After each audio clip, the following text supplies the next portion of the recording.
पसमानदा संगठन के राष्ट्रीय अध्यक्ष बड़े भाई मकसूद अंसारी साहब, मोहतरम अनीस अंसारी साहब और इस प्रेस क्लब में उपस्थित सभी सम्मानित एवं विद्वान नेतागण, साथियों, पिछड़ापन, गैर बराबरी को दूर करने के लिए सबसे पहले दुनिया में अगर किसी ने मिसाल पेश की तो जिसके हम सब अनुयायी हैं, हजरत मोहम्मद सल्लल्लाहु अलैहि वसल्लम ने। उन्होंने उन पिछड़े लोगों को आगे किया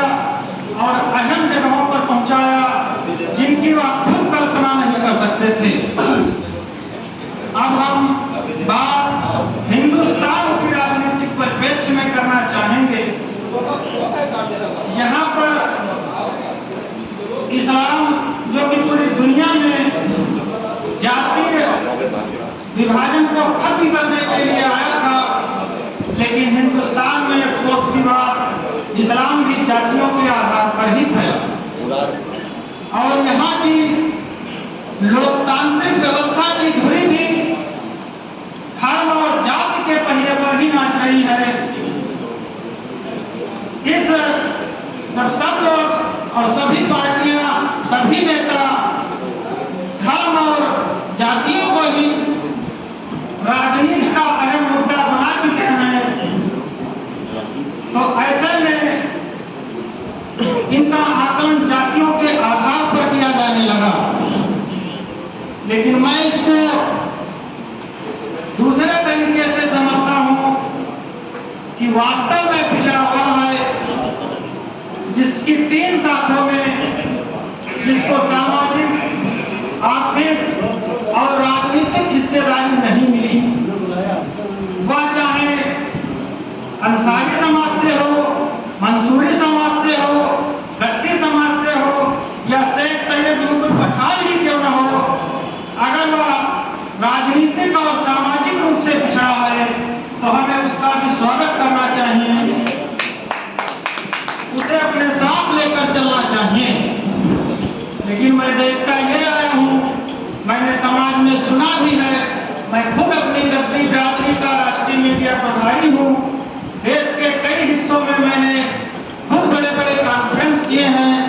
और मैं हिंदुस्तान के बड़े सियासतदान इलियास आजमी साहब का शागिर्द हूँ। तो कोई मुद्दा और कोई चीज ऐसी नहीं है जिसमें मेरी नजर न गई हो। 1936 से यहाँ पसमानदा यानी मुसलमानों में अलग संगठन बनाकर अपनी राजनीतिक भागीदारी की लड़ाई करते आए हैं लोग, लेकिन अभी पिछले 5-7 साल तक पहले तक यही देखा गया कि वह व्यक्ति तभी तक पिछड़ा है और पिछड़ेपन की लड़ाई लड़ता है जब तक उसे किसी राजनीतिक दल से कोई टिकट नहीं मिल जाता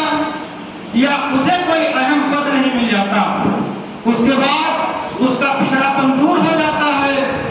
और वो तो पसमानदा बचता ही नहीं। वैसे भी जो ओलंपिक बन गया, एमएलए बन गया, अधिकारी बन गया और जिसका कोई अच्छा कारोबार चल गया, वह पसमानदा नहीं बचा। अगर वास्तव में हिंदुस्तान और उत्तर प्रदेश में देखा जाए, मुसलमानों में अगर जातीय व्यवस्था के आधार पर ही देखा जाए तो पसमानदगी में मेरी गद्दी बिरादरी से बड़ी पसमानदा बिरादरी शायद आपको कोई ढूंढने पर मिले। आज तक किसी भी सरकार में कहीं भी कोई राज्य मंत्री तक नहीं बन पाया। यही लखनऊ में आप पश्चिम विधानसभा चले जाइए, 60,000 उनका वोट है और 1.5 लाख तक की उनकी पूरी आबादी होगी और उनका आप जीवन स्तर को देखकर थर्रा जाएंगे। यानी जनजातियां भी उतना निम्न स्तर का जीवन नहीं जी रही। उनकी जहां भैंसें हैं, जबकि वह पूरे शहर को दूध उपलब्ध करा रहे हैं, अमृत का व्यापार कर रहे हैं, लेकिन उनके उस पिछड़ेपन की लड़ाई के लिए आज तक कोई बना नहीं गया। हम लोग अगर किसी को बुलाते भी हैं तो उस तरह से कोई साथ देने को तैयार नहीं। मेरे साथियों, अगर पसमानदा की ही लड़ाई लड़ी जा रही है तो पसमानदगी में जहां हिस्सेदारी मैं बड़े भाई का, मकसूद भाई का शुक्रगुजार हूँ।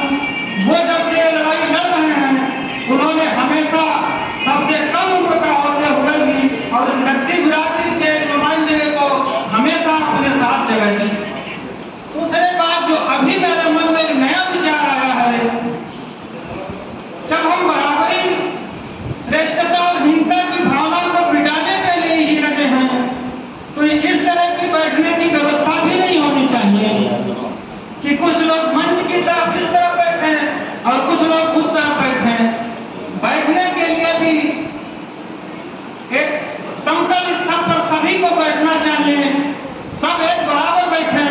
और जिसे बोलने का मौका मिले उसके लिए थोड़ा अलग मुकाम और माइक लगा दी जाए, वह सभा से उठकर वहां अपनी बात रखे। इससे क्या है, किसी के दिल में छोटा बड़े की भावना नहीं पैदा होगी, कोई अपने आप को सुपीरियर और कोई अपने आप को इंफीरियर महसूस नहीं करेगा। सब यह समझेंगे कि जैसे मकसूद भाई हैं वैसे हम हैं, और जब तक ये बराबरी और दिलों का कांटेक्ट नहीं होगा तब तक कोई आंदोलन सफल नहीं हो सकता। इसलिए मंचों की इस व्यवस्था को कम से कम इस्लाम धर्म के मानने वालों को तो त्याग देना चाहिए, और जहां ये पैदा हो गया कि मैं सुपीरियर हूं, वहां ईमान की कमजोरी आ गई। और ऐसा नहीं है कि पिछड़ेपन की लड़ाई सिर्फ पिछड़े मुसलमान ही लड़ते आए हैं, कुछ हमारे इंसाफ पसंद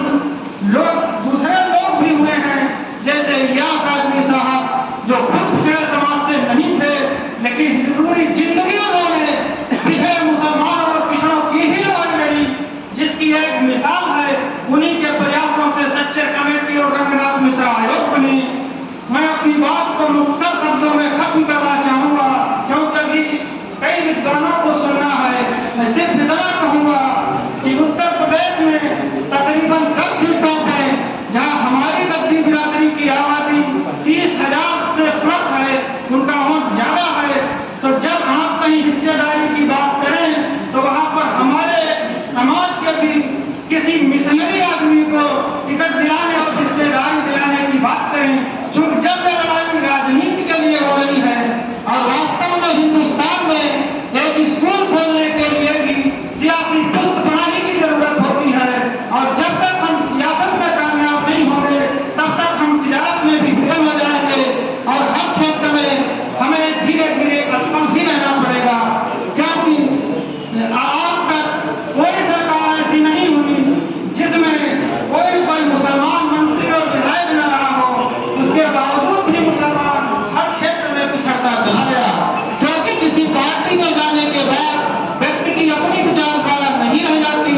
वह पार्टी गाइडलाइन से बन जाता है और वह वहां पर ताबेदारी करता हुआ नजर आता है। अगर हमें वाकई